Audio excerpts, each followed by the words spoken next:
Kita tidak boykot. Kita punya hashtag adalah hashtag BMF, by Muslim First, bukan BMO, by Muslim Only ya.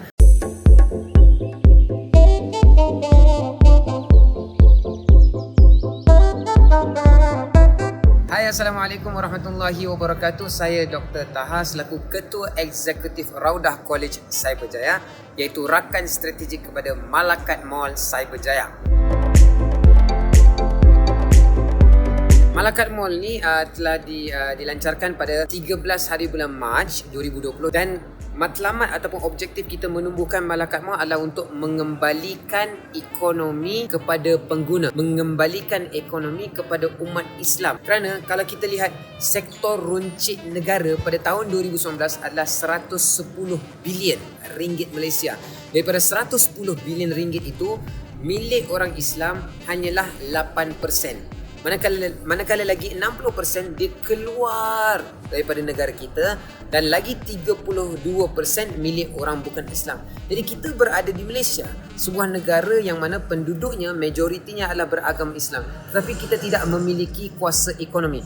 Bila kita tidak memiliki kuasa ekonomi, maka kita akan dibuli, suara kita tidak didengari. Maka terbangkitnya idea ni, kita kena tubuhkan satu mall kerana kita bukan tak ada produk. Orang Bumiputera ada produk, orang Bumiputera ada kebijaksanaan, ada semangat untuk berniaga, tapi tidak diberi peluang. Dan peluang terbesar adalah untuk mengadakan satu mall dan kita panggil, mari. Semua usahawan-usahawan yang ada produk, yang ada perkhidmatan datang masuk mall. Kita tak charge apa-apa sewa. Tak ada sewa di Malakat Mall. Cuma ada profit sharing, perkongsian daripada profit perniagaan, keuntungan perniagaan.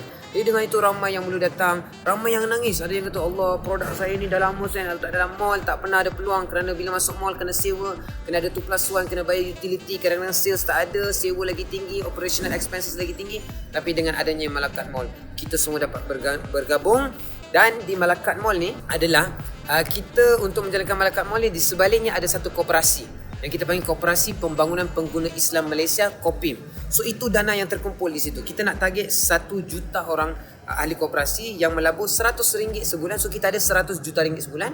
Dengan itu kita akan membina Malakat Mall. So Malakat Mall dah jalan. Kita target tahun ni saja kita nak ada 10 Malakat Mall.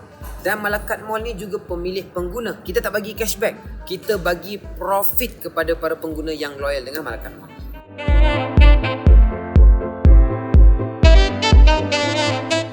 Baik, secara jujurnya kita akan mengalu-alukan yang Muslim sahaja. Kita bukan rasis, tetapi kita nak bagi peluang kepada orang yang beragama, yang sama agama dengan kita, dan satu kepercayaan dengan kita. Bukan apa ya? Kerana orang yang beragama Islam, bila mereka berniaga, mereka ini pembayar zakat. Dan pembayar zakat ni akan mengembalikan ekonomi daripada pengguna kepada pengguna semula. Kalau orang itu bukan orang Islam, dia membayar teks. Teks tak semestinya balik kepada umat Islam. Jadi kita nak mengalu-alukan umat-umat Islam. Dan umat-umat Islam, orang-orang Islam selama ni tak diberi peluang.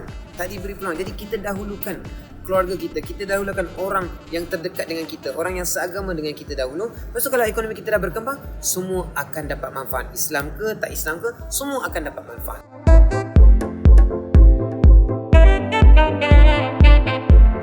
Kita tidak boykot. Kita punya hashtag adalah hashtag BMF, by Muslim First, bukan BMO, by Muslim Only ya. Dia by Muslim First, bukan by Muslim Only. Benda-benda yang bukan Bumiputera kita masih gunakan. Banyak lagi benda di sekeliling kita. Tetapi untuk mengembalikan ekonomi ini kepada usahawan-usahawan Islam, kita perlu menyatukan umat Islam. Kerana kita faham bahawa, kita yakin bahawa bila umat Islam yang memegang ekonomi, semua akan dirasai. Manfaatnya akan dapat dirasai semua. Saya bagi contoh. Sekarang ini, ekonomi yang diamalkan sekarang, sistem ekonomi adalah ekonomi kapitalis. Ekonomi kapitalis apa maksudnya? Bahawa kita nak mengkayakan individu-individu tertentu, kita nak mengkayakan syarikat-syarikat tertentu. Tapi dalam sistem ekonomi yang kita nak amalkan, iaitu sistem ekonomi yang berasaskan kepada 3 benda: sedekah, wakaf dan juga zakat. Kita bukan mengkayakan individu, kita bukan mengkayakan syarikat, kita mengkayakan ummah itu sendiri. Sebab itu di sebalik Malaikat Mall ni ada Kopim. Kita menyimpan melabur RM100 sebulan, 1 jutaan ni, maka kita akan melabur dan manfaat ini akan dapat dirasai dalam bentuk dividen daripada koperasi dan dalam bentuk profit daripada strategic investment yang kita lakukan. Dan kita sasarkan dalam masa 10 tahun, mereka yang memegang saham Kopim ini akan mendapat gaji seumur hidup dengan nilai RM5,000 sebulan. Kalau semua orang dah ada gaji RM5,000, semua orang hidup aman dan damai. Tapi hakikatnya, yang cuci sampah ada gaji RM5,000? Tak ada. Yang macam orang-orang yang biasa-biasa ada gaji RM5,000? Tak ada. Yang kaya makin kaya, yang miskin terus menjadi miskin. So ini bukan rasis. Kita faham bila Islam pegang ekonomi, semua akan rasa manfaatnya. Okey, kata-kata akhir mungkin kepada penonton. Harapan saya kepada umat Islam khususnya adalah untuk menyokong, dan memang kita menerima kekurangan. Memang Malaikat Mall ni masih baru beroperasi, maka kita minta maaf jika ada kekurangan. Kita akan memperbaiki segala kekurangan kita. Technically bisnes ni mudah. Saya mengalu-alukan kepada usahawan-usahawan yang ada produk, ada perkhidmatan, datang ke Malaikat Mall, tanya je. Kita tak ada sewa, kita ada profit sharing sahaja. Ada meniaga, maka barulah bayar duit kepada mall. Kalau tak ada meniaga, tak perlu bayar apa-apa. Anda diberi peluang untuk branding, dan inilah masa untuk kita bersatu. Masa depan anak-anak kita bergantung kepada kesatuan kita pada hari ini. Ingat, ekonomi itu milik pengguna, bukan milik peniaga. Sekian itu sahaja daripada saya. Assalamualaikum warahmatullahi wabarakatuh.